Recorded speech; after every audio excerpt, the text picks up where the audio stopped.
He brought them forth also with silver and gold, and there was not one feeble person among their tribes. We are going to focus on some of the economic legacies, including the larger connections with modern capitalism. Specifically, we're going to look at how the production of American sugar, known as white gold, helped to fuel slavery and became ingrained in our society. Historian Khalil Gibran Muhammad of Harvard's Kennedy School wrote about that for the New York Times. Louisiana, he wrote, led the nation in destroying the lives of black people in the name of economic efficiency. And he joins me now. Professor Muhammad, thank you very much for being here. Help us understand how sugar is connected to the origins of American slavery. Sugar was the most dominant economic incentive for European colonization of the Americas. No other crop was as abundant or successful in drawing Europeans to these shores, and I mean by that North America and South America, for the purpose of cultivating sugar for a worldwide market, and particularly for Europe that had already established a taste for sugar, but would grow exponentially in terms of demand over time. There's no way to really understand the significance of the colonization of the Americas without understanding the role of sugar in it. And how, and explain how slavery played such an important role from the very beginning. Sure. So the origin story, of course, is that Christopher Columbus brings some cane stalks with him by way of the Spanish Canary Islands in 1493. So sugar is already part of the globe, but it has not become the commodity in bulk form that it will become once Christopher Columbus brings it to the New World. As such, sugar was always an incredibly difficult product to produce. First, the cane itself is heavy and unwieldy. Right. And secondly, to take the plant and turn it into sugar required incredible labor and often dangerous and difficult labor. Double honors unto the apostles and elders of Great Millstone who do rule well. Shalom to you of us who are hopeful. Shalom to the elect. Salakia family, personal issues and hard times, but we back on it, so let's get into it. Now, the reason why I led with that opening clip is because it is the narrative often sold to, especially we Israelites, particularly during Black History Month, on how America became the economic behemoth it is because of forced labor in the maintaining and harvesting of cocoa, tobacco, sugarcane, and the most referenced of them all, cotton. A matter of fact, the enslavement of we Israelites to carry out this labor is viewed as the quote-unquote economic engine that funded modern capitalism. Truth be told, these are all factual statements, undeniable. These are talking points we ourselves use when doing sit-downs and during live lessons, but there's another aspect that we need more of going into. Now, I was speaking with my brother who reminded me of what is usually missed when speaking of the early endeavors in America's economic prowess, how the lucrative business of gold and the mining of it was the real motivation behind Israel being enslaved, land subjugated, people displaced, because if anybody had the understanding and experience in knowing how and where to extract precious metals and garner mineral wealth and resources from the crevices of the fertile earth, it was us. And guess who, albeit fueled by contempt and greed, was in desperate need of this ingenuity and know-how? The so-called Europeans, really Esau, Edom, as it is prophesied. Ergo, it is the scriptures, not Harvard eggheads, that gives us the best insight. Now, don't get me wrong. There are some articles that I do want to go into. I'll leave a link for them in the description box. But ultimately, the truth of the matter was detailed long ago in the set-apart scriptures. That being said, let's go to the book of Revelation, the 17th chapter. Revelation 17 and 8. And it says this: "The beast that thou sawest was and is not, and shall ascend out of the bottomless pit, and go into perdition. And they that dwell on the earth shall wonder, whose names were not written in the book of life from the foundation of the world, when they behold the beast that was and is not, and yet is." The beast that thou sawest was and is not, speaking to the Roman Empire, which was destroyed and sat without power for over 1,000 years. Revelation 20:3 is the precept here. America is an extension of the pagan Roman Empire, the wound that was healed. Revelation 13:3 is the precept there. The architecture of America, the libraries and the government buildings, the professional sports stadiums and arenas where teams hold contests are a revision of the gladiators battling in the Roman Colosseum. The style of government is another example.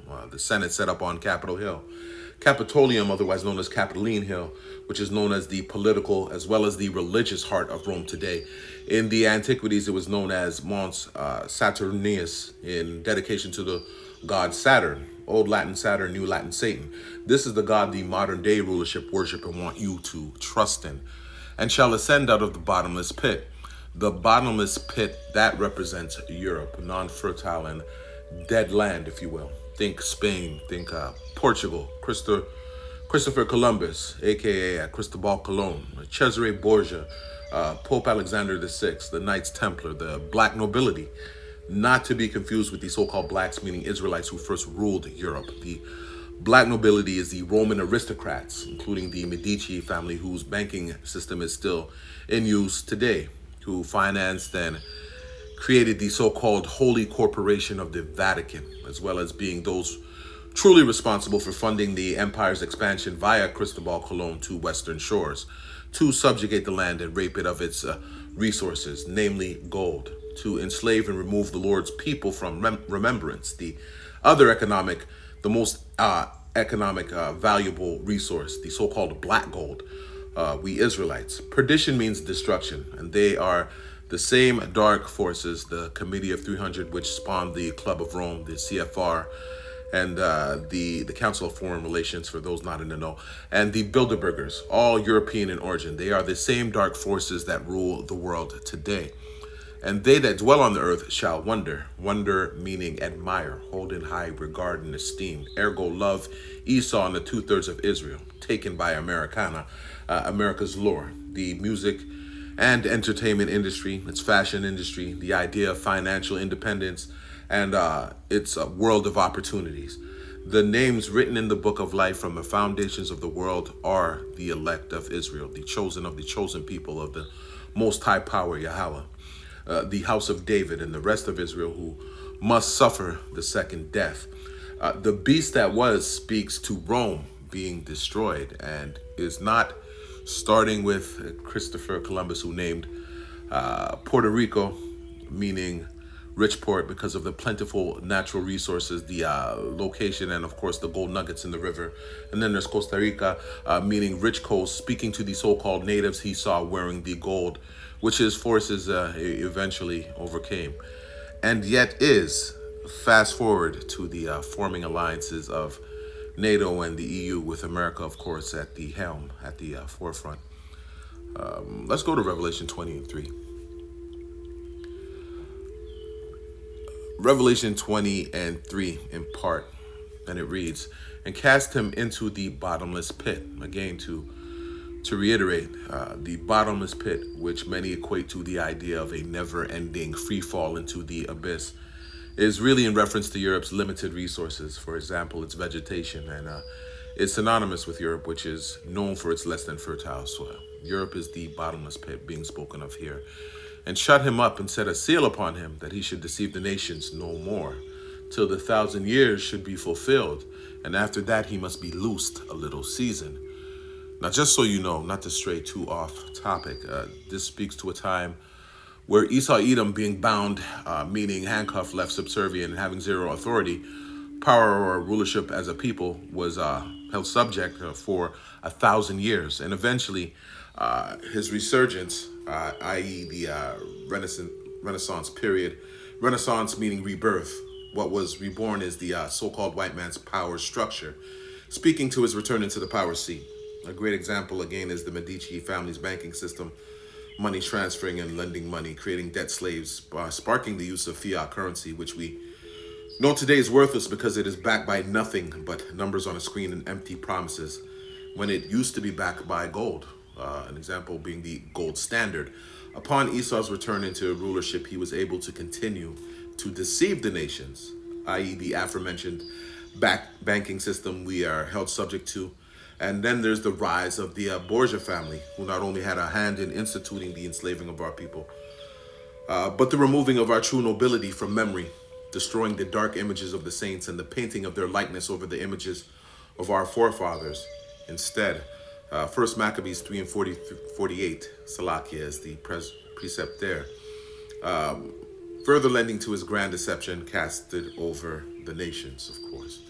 We know the sword to be Esau's blessing, but the spirit of deception by far is his greatest gift. The loosing of the little season written here is, it speaks to from that time until now, until these end times that we're going through now. All that being said, the important thing to point out is that that same deception is still prevalent today. Real money is gold and silver, resources like the precious metals that are extracted from the earth, even livestock, which Esau throughout the ages has found a way, one way or another, to extract from every nation, be it by deceit or force. Ecclesiasticus, otherwise known as Sirach in the Apocrypha. Let's go there, 10 and 8. And it says this: because of unrighteous dealings, injuries, and riches got by deceit, the kingdom here meaning rulership, is translated from one people to another. Examples of that: millions from Haiti in gold. Never mind the drain of resources throughout years more recent, including the adoption of Haitian children, the real so-called black gold. Not for humanitarian purposes, mind you, but for the purpose of practicing dark arts. Hillary Clinton and crew at their finest. You think Esau forgot about the Haitian Revolution? Look it up. Another example being the trillions from Iraq on the premise they possessed, quote unquote, weapons of mass destruction. How about the 200 tons of gold the U.S. recovered from the Nazis that Germany will never get back, no matter the allegiance, how diplomatic the relations, no matter how long and how hard they try. And if you think there's still gold in Fort Knox, I got a bridge in Brooklyn I just love to sell you. Then there's the killing of Muammar Gaddafi to neutralize his attempt to implement the gold dinar, which would have totally destroyed Western financial systems, starting with the, of course, the petrodollar. And then there's the French treasury, 500 billion in worth, years in, year out, from so-called African countries forced to make payment through what? Colonialism. Did you know the total amount of gold mined in West Africa through Western greed, i.e. European and the American government, i.e. Esau Edom, i.e. that beast man and in his wicked nature still, since the 1500s is up to 3,500 tons, worth over $30 billion in today's market. The deception there: USA for Africa, UNICEF, Red Cross, Live Aid, and the plethora of other charities set up by the so-called white establishment, who spend millions in campaigns and ads to depict the African continent as some poor and helpless and needful dying nation. Not true at all. Now let's pull scripture proving the so-called Europeans, i.e. Esau Edom, starting with the chief house Amalek, and their star player Columbus knew exactly where to go to extract the gold his financiers sought. Second Ezra, the 13th chapter, 40 on down is the usual draw for, but there are many other places that support Esau, i.e., well, the theory that Esau, i.e. Europe, knew exactly how and where to find the world's richest resources. The proof that I'm pointing to in the scriptures falls in line with secular world archaeological proof. So it's no longer a theory, it's just a pure and hard fact. Speaking to the characters used in the Paleo-Hebrew, for instance, the inscription found on the Lost Luna Stone in New Mexico, which dates back to the time of King Solomon's reign, and particularly the region where King Solomon's expeditions were carried out, like the land of Ophir, which the scholars say is where we know today to be the land of Peru. These accounts are found all throughout the scriptures. The same Ophir Christopher Colombo identified with Hispaniola. Let's just quickly go through some and of that speaks to the land of Ophir. Actually, let's do that. And Yasharalah's, i.e. Israel's prominence, i.e. we so-called Negroes, Latinos, Native Indians, and the rest of us scattered throughout the other nations who may not look like the dark-skinned people who originally ruled, but due to the prophecies and due to our disobedience, we were scattered amongst the other nations. Let's pull some scriptures there that proves our prominence in possessing gold as a natural resource. Let's go to 1 Kings 9 and 26. And it reads, and King Solomon made a navy of ships in Ezion-Geber, which is beside Elath, on the shore of the Red Sea, in the land of Edom. And Hiram, the Phoenician king of Tyre, whose friendship with King David was transcended to Solomon after the King David's passing, sent in the navy his servants, his shipmen that had knowledge of the sea, with the servants of Solomon. And so this is how the Hamites first came into play, because they were better navigators of the sea. So they helped to guide the Israelite seamen per voyage. And they came to Ophir and fetched from thence gold, 420 talents, speaking to about 16 tons, and brought it to King Solomon. 1 Kings 10 and 11. And the navy also of Hiram that brought gold from Ophir, brought in from Ophir great plenty of almug trees and precious stones. And Hamites also employed by, speaks to Hamites also employed by King Solomon. Many are left, they left their marks of travel, i.e. the monuments and the statues in the Americas. One example is the Olmecs. Something for those of you at home can do some research on yourself. Jumping down to verse 14. Now the weight of the gold that came to Solomon one year was 606 talents of gold, which is roughly the equivalent to 25 tons of gold today. Besides that, he had of the merchantmen and of the traffic of spice merchants and of all the kings of Arabia and the governors of the country. And that's just some more proof as to the extent of Israel's reach and their knowledge of regions that were vast in, again, natural resources, precious metals and such. The forefront, of course, is the topic of discussion today, gold. 2 Chronicles 9 and 20. And all the drinking vessels of King Solomon were of gold, and all the vessels of the house of the forest of Lebanon were of pure gold. None were of silver. It was not anything accounted, Salakia, of in the days of Solomon, meaning silver was a non-factor in considering the amount of gold that King Solomon's kingdom had hands on in those days. For the king's ship went to Tarshish, properly Tharashash, which we know is modern-day Spain, with the servants of Hiram. Hiram, same people. Every 3 years, once came the ships of Tarshish, bringing gold and silver, ivory, and apes, and peacocks. Now, for those who don't know, peacocks can be found in India, Malaysia. When Spain was on lockdown even, peacocks invaded the streets of Madrid in particular. A lesser-known fact is peacocks are indigenous to South America, proving there was already an established route of trade.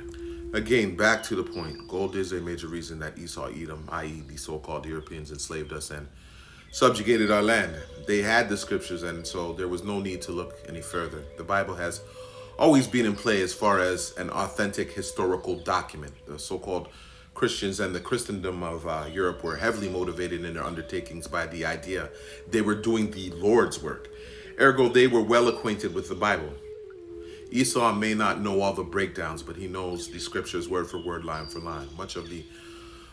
Just an example, much of the movies in Hollywood are products of accounts you can easily find in the Bible. In any event, the real point to be made here is wealth does not dissipate, meaning disappear. It simply just changes hands. Now, there is a plethora of scriptures I could go into that speaks to we Israelites, the true so-called black gold of the so-called African slave trade, and our importance to the Heavenly Father. But after I read you a couple of excerpts, I'm going to leave you with just one. Again, don't forget to go into the description box. I'll leave you some links for your own study and research. For those of you not in the know, Ham, the forefather of the Hamites, today known as the so-called Africans, are a parentage of one nation. We Israelites, the city of Jerusalem, we descendants of Shem, are a complete other. Always remember you are a people before a place, and the inhabitants of what is understood to be present-day Africa today really reside in a place named after our forefather, Abraham's lineage. Think about the Ashanti and the tribalists to their line.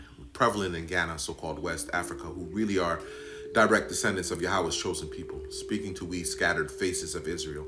And so the best way to describe that is, just because you have the same skin color doesn't make you a brother. Flesh is one thing, spirit is another.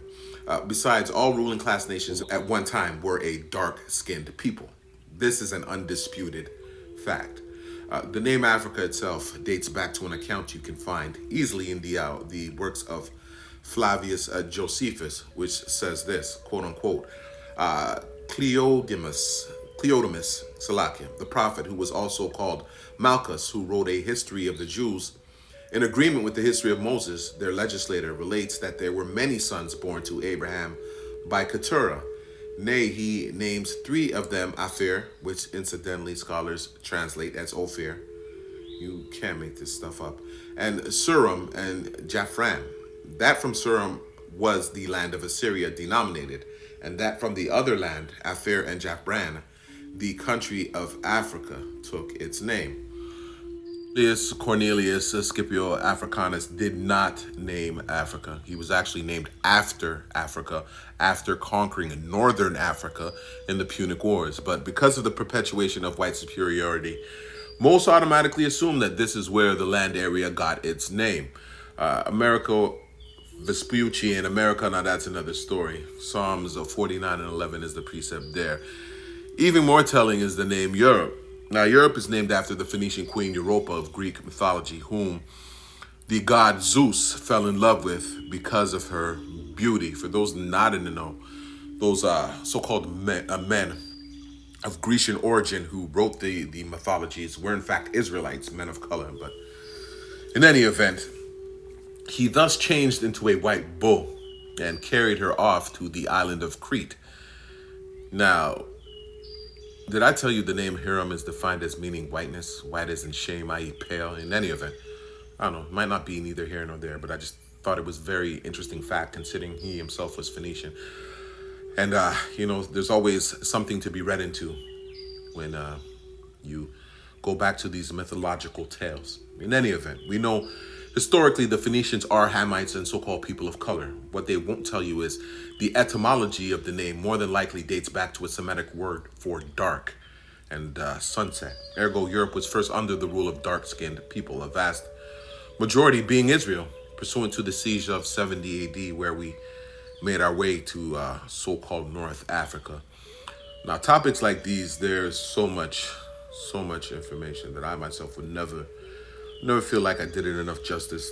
Maybe I'll come back to it in another date, Yahweh Ratazah, meaning Lord willing. That being said, let me read you one more excerpt and we'll close out with one final scripture. Again, for those of you at home, those of you who support the channel, go to those links. They are a great historical insight into Esau's grand deception. Now, I pulled this from a website that gave a written review on a book that I came across called Born in Blackness, author being Howard W. French. And it says this. Now, it's a book I have yet to read, but upon finding this resource online, I was intrigued because of this excerpt here. Now, there's a subtitle to the excerpt that says this: "The lust for gold ignited the slave trade." And it reads, "In the beginning, it was all about gold, nearly 170 years before Columbus's first voyage to the New World.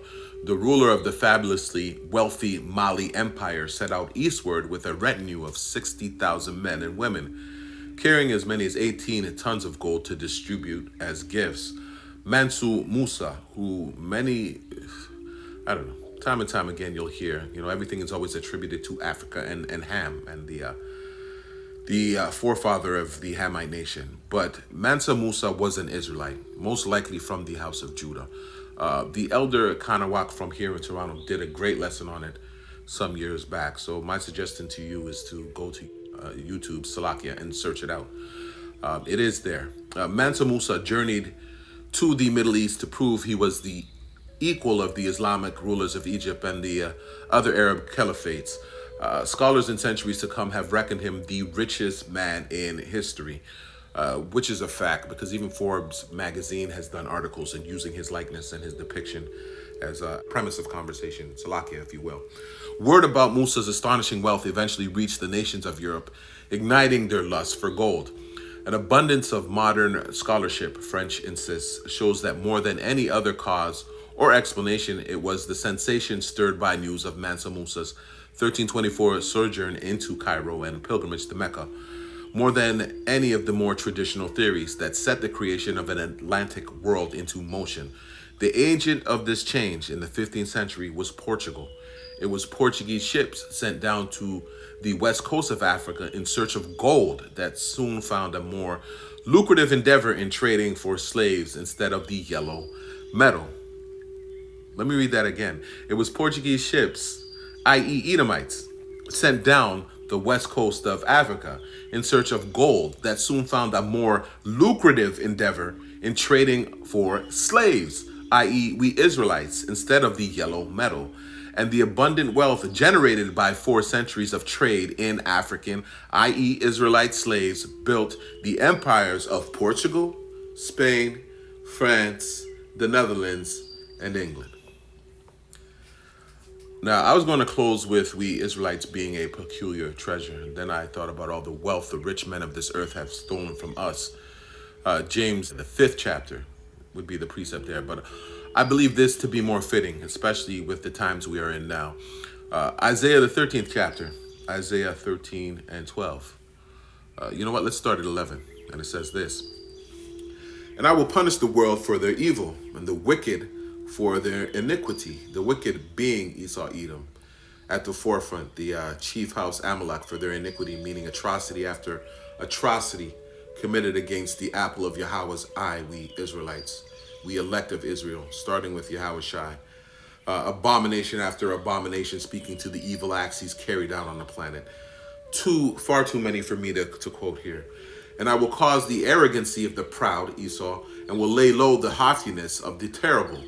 I will make a man more precious than fine gold, even a man than the golden wedge of Ophir. Now, the beginning of being made more precious is the obtaining of the knowledge of this truth. 1 Samuel 3 and 1 says, and the child, speaking of the prophet Samuel, ministered unto the Lord Yahweh before Eli, and the word of Yahweh was precious in those days. There was no open vision.